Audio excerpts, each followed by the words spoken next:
I want to welcome Steve Penny, who can be found on Twitter under the handle @SilverChartist. Steve is a very accurate, timely, and successful analyst, and the financial world is taking note. It's great to have you on, Steve. Elliot, thank you so much for having me.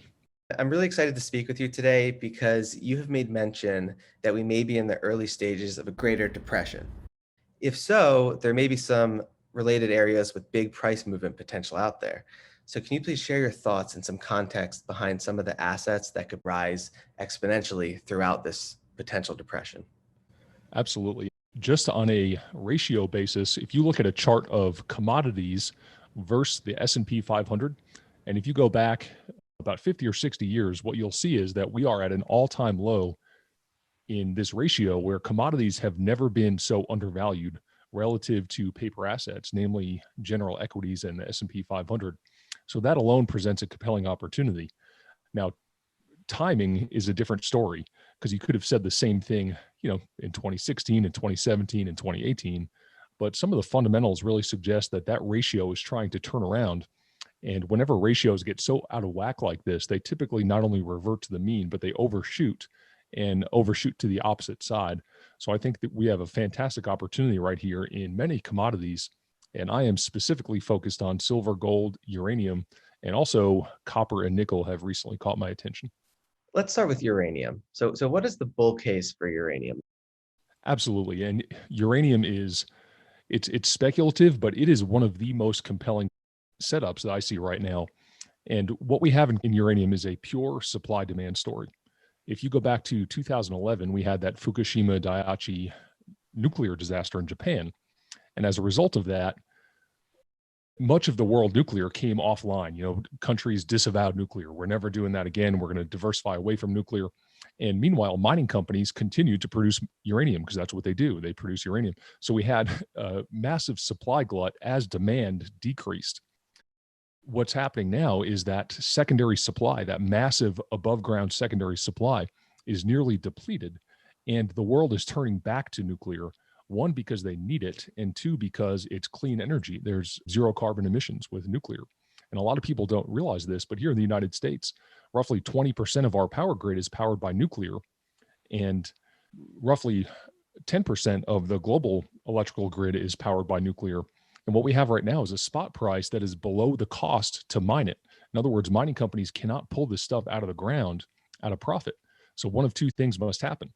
Either the world needs to find a replacement for uranium, which isn't going to happen, or the price needs to rise to incentivize that new production. And what I'm seeing right now, the sources I have are that 2021 is those demand fundamentals should really start to assert themselves. And what's unique about the uranium space is that it is such a small market. Right now, there's only about 60 pure play uranium companies. So as big money, if and when big money tries to enter this market, as Doug Casey says, it's going to be kind of like trying to squeeze the contents of the Hoover Dam through a soda straw. There's just not that many places for those funds to go. And previous uranium bull markets have just been absolutely, astounding in the type of gains that you can see. Absolutely. And that's kind of how the chart looks for uranium, right? It kind of looks like Mount Fuji, just up huge around 2010 and 11, and now just right back down to where it was. Absolutely. Yeah. I think in 2008, it peaked at like $140 a pound. And we bottomed in 2016 about $20 a pound. And it's just started to curl up. And right now we're sitting about $30 a pound. But these uranium mining companies, they need like $50 or $60 uranium to even break even, or just to make a little bit of a profit. Right. So the most important aspect of uranium, I believe, is the growth of the nuclear energy industry. So do you see some bullish catalysts for nuclear energy in the context of the upcoming green energy boom, which I think a lot of people are predicting? I sure do. And up until recently, maybe prior to 6 months ago, there was a lot of concern. Well, hey, if the Democrats get in office, they're anti-nuclear, and that'll be bad for the nuclear industry. Well, about 6 months ago, they've kind of changed their tune, and they're embracing nuclear as part of the Green New Deal and as part of this green energy revolution. So politics aside, nuclear is a growth industry. There's currently, I think, 54 reactors that are under construction and scheduled to come online in the next couple of years here. And that's out of about 444 reactors globally. So right there alone, it's a growth story. As far as near-term catalysts, I think it's just going to be that pure supply-demand fundamentals. That's going to start to assert itself pretty soon here, and we're already starting to see some of these uranium mining stocks just starting to curl up off of their 200-day moving averages and enter the early stages of what looks to be a long-term uptrend. Do you believe that in the current macro environment, commodities as a whole have a lot of tailwinds? Look, I think we're headed towards a global contraction, economic contraction, Mhm. especially here in the United States. So that alone is typically bearish for commodities. Obviously it's less economic activity, less demand, but at the same time we have unprecedented money printing. And as those currency units are borrowed into existence, they need to find a home, and typically commodities benefit from that. So you've almost got opposing forces. But if you look back to the last time we had a situation like this was the 1970s, that period of stagflation, commodities actually did very well. And especially in a time where I anticipate governments stepping in and spending more and more money, whether that's good or bad, on infrastructure and things like that. I think commodities are going to benefit in this environment. So you did mention there's some parallels between now and the 1970s. Could you talk about some of those? Sure. Going into the 70s, we were just coming out of the Vietnam War. And what had happened is typical of governments, they had done record deficit spending. So we had record debt monetization, record money printing, and we had just come off the gold standard in 1971. So it was a highly inflationary period where we had a very high debt load. And that's obviously very reminiscent of the period we have right now. That alone, those are two strong parallels.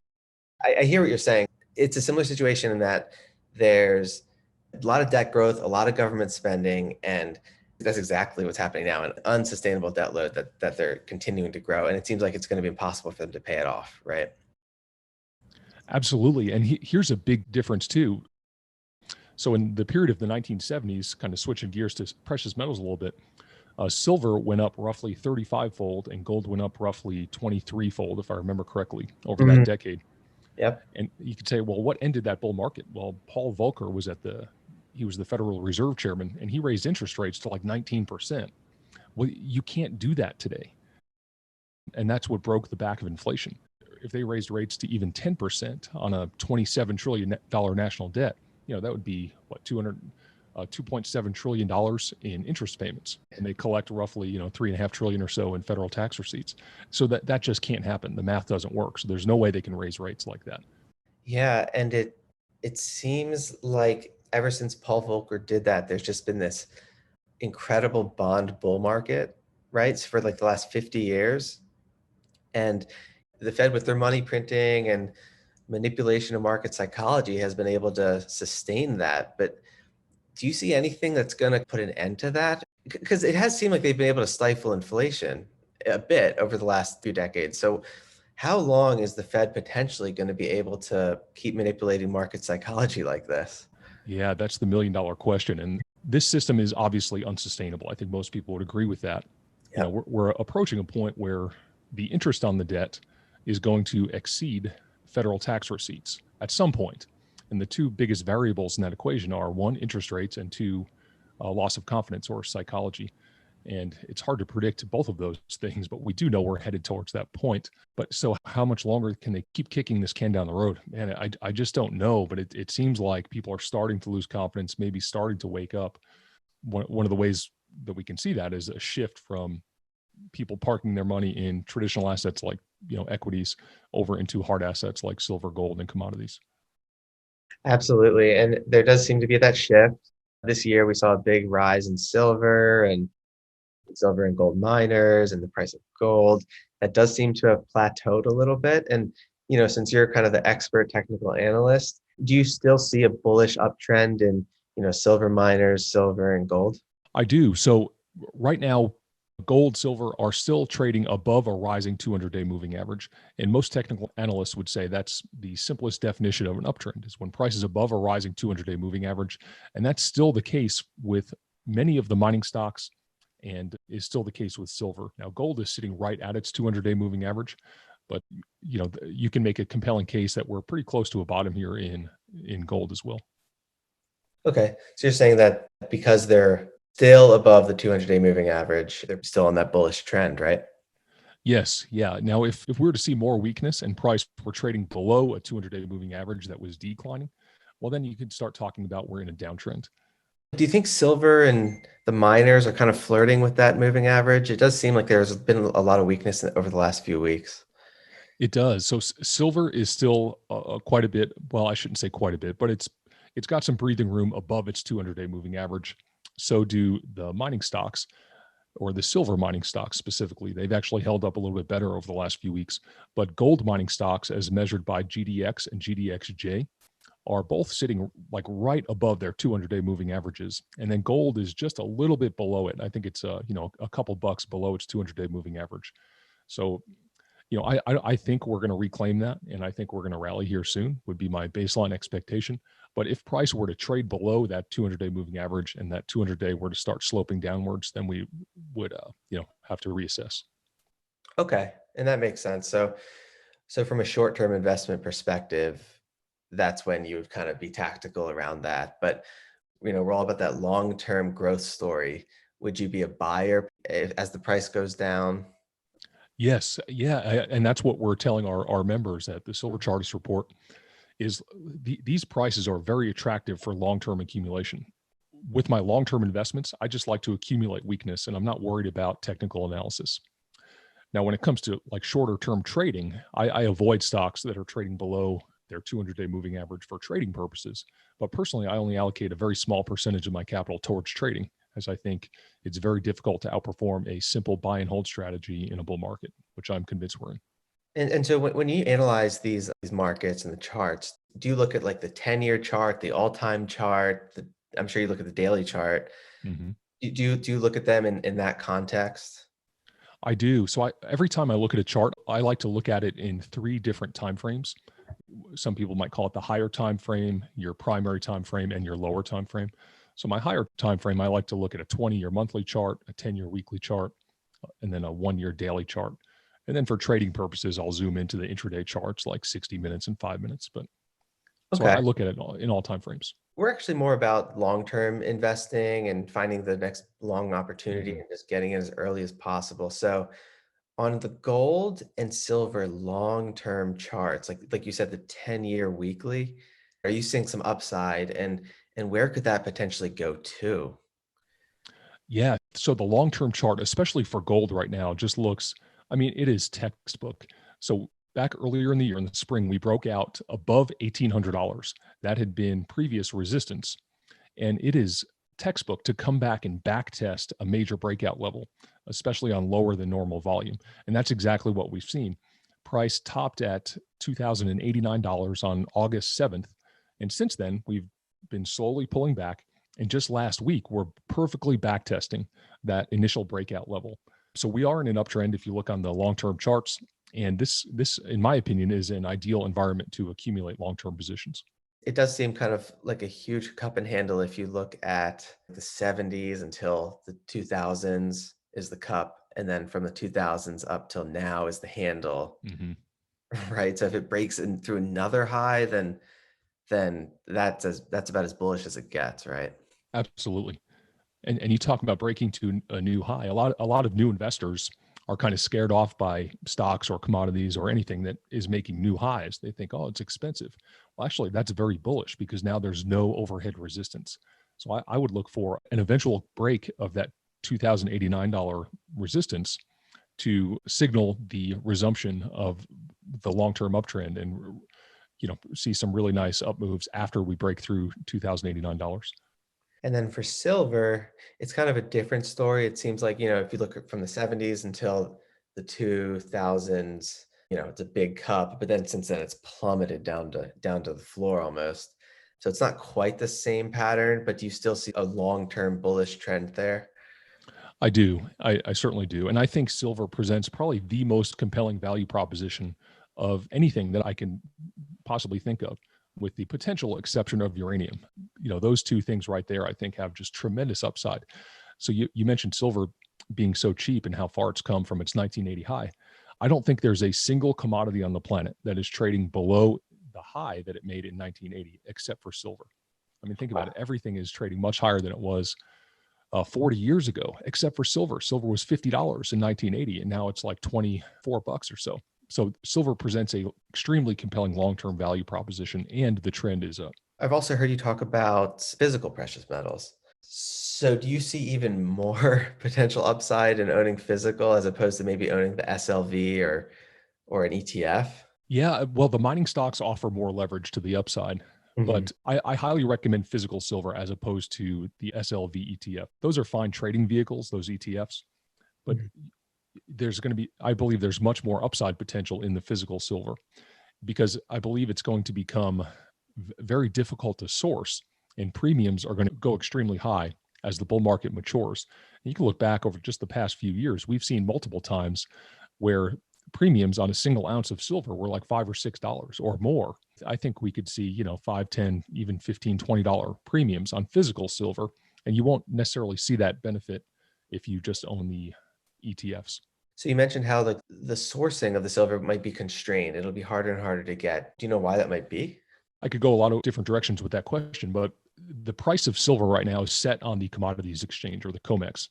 And the Mhm. price is set by the supply and demand of paper contracts that the banks can issue at will. It's almost like diluting shares. So at the number varies, but at times there are up to 100 claims of ownership for every ounce of silver on the COMEX. And you can see that data on the Commitment of Traders report right on the CME's website. At some point, if some of these industrial users, these end users, sniff out a potential supply deficit, they're going to look to hoard it. I mean, silver is in practically every single electronic device out there. So companies like Apple, Samsung, I mean, you name it. If they sense that supply may be constrained, they're going to want to stockpile it. And at that point, there's just not enough silver to go around at this price. And the only way to remedy that would be with significantly higher prices.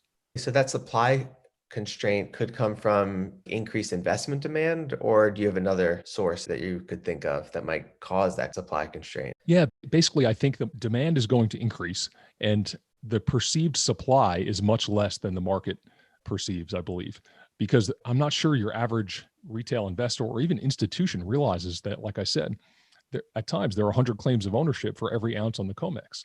They think they have this paper contract and they think they own silver and that they can take delivery of it. Well, if just a few people try and take delivery, that COMEX is going to default. And then the true supply demand fundamentals would have to assert themselves. Yeah, and did we see some of that in March? Maybe more people were taking physical Mhm. delivery during the crisis?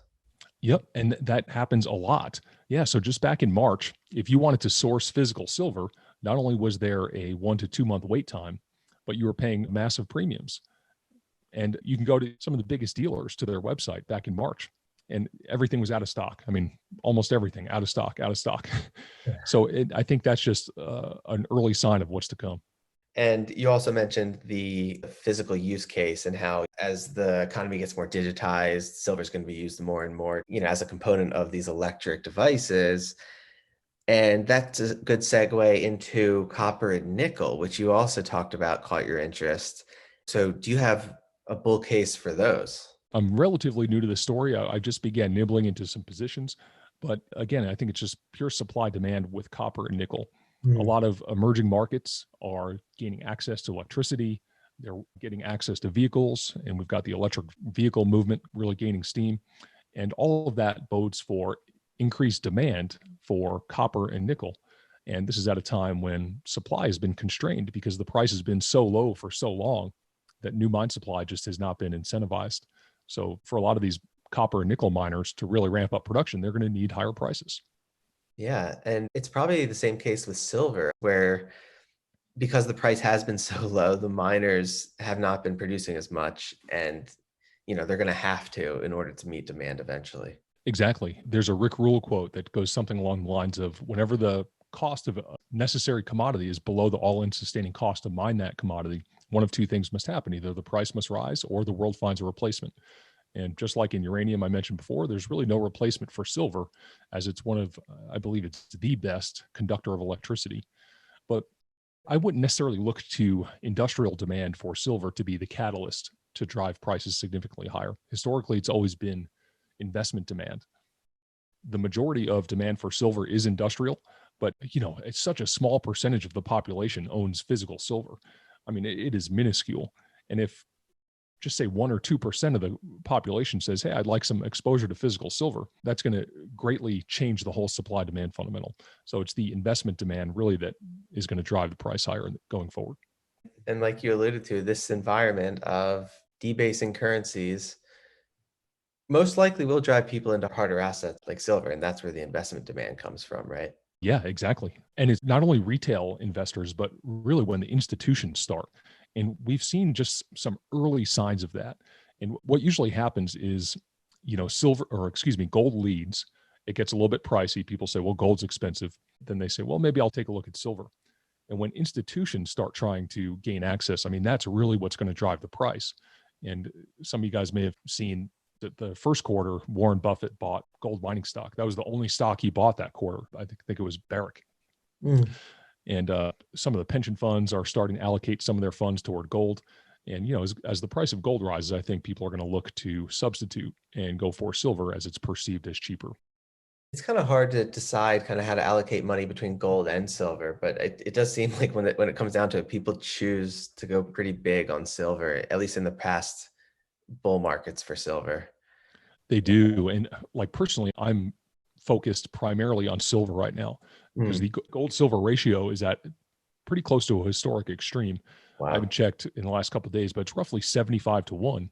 And historically, that ratio is closer to 15-1.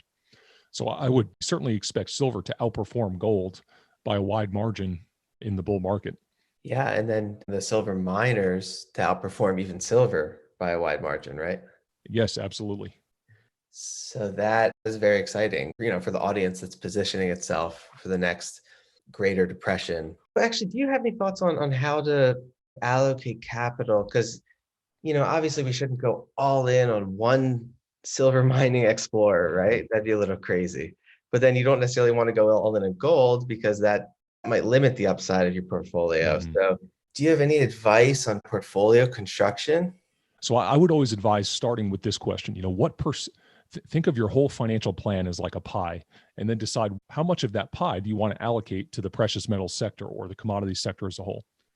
And then once you've answered that question, now decide, how aggressive you want to be. And I always recommend starting with physical metal stored outside of the banking system first.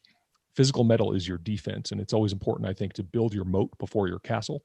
And then Mm. once you've got a position in physical, now you can go to the mining stocks. And a lot of people want to focus right on, stock selection.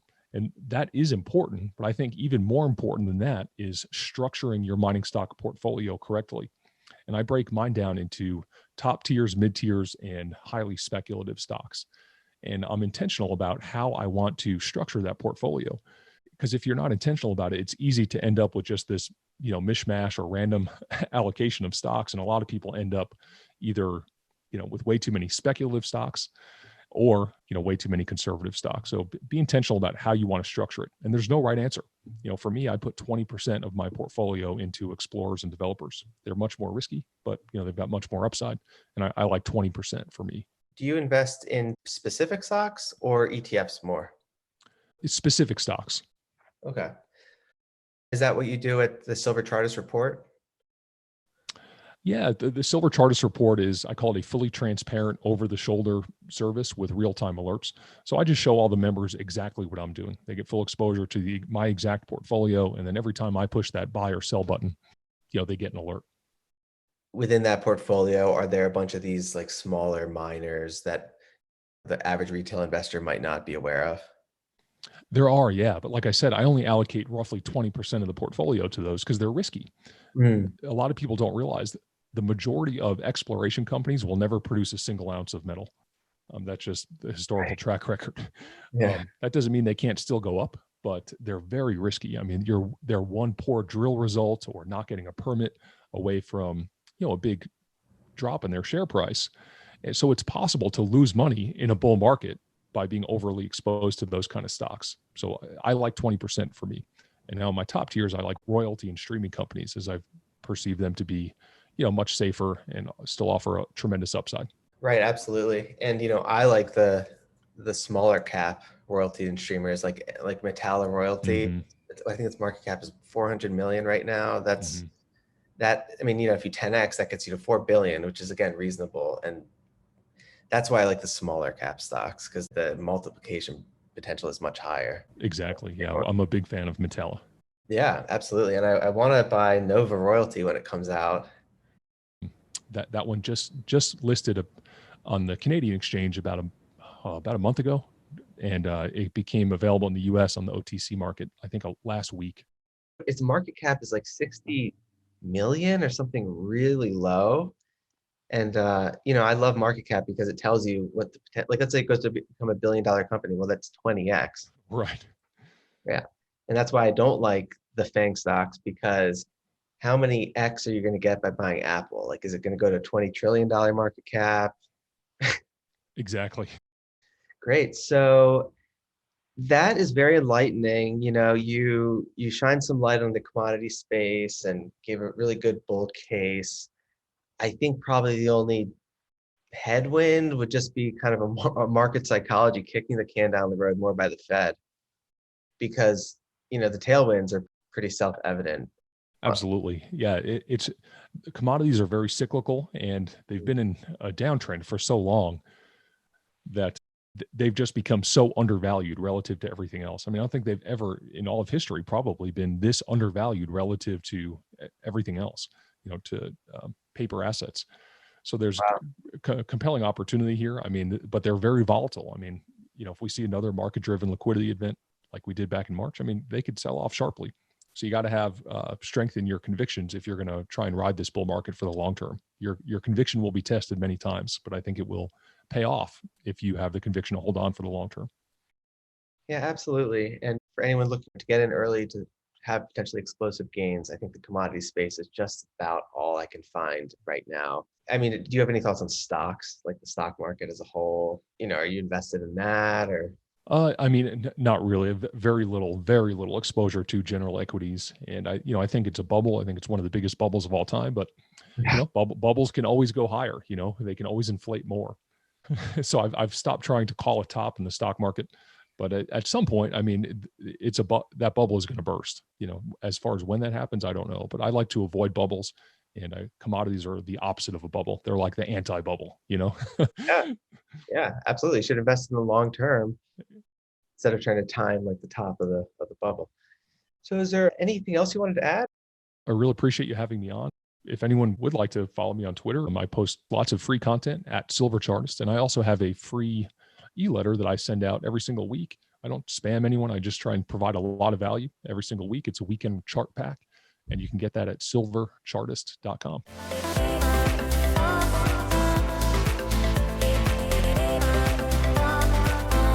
This discussion is for informational purposes only. Nothing in this discussion should be taken as investment advice. Guests are not compensated for their appearance. Do not base any investment decisions on the information presented.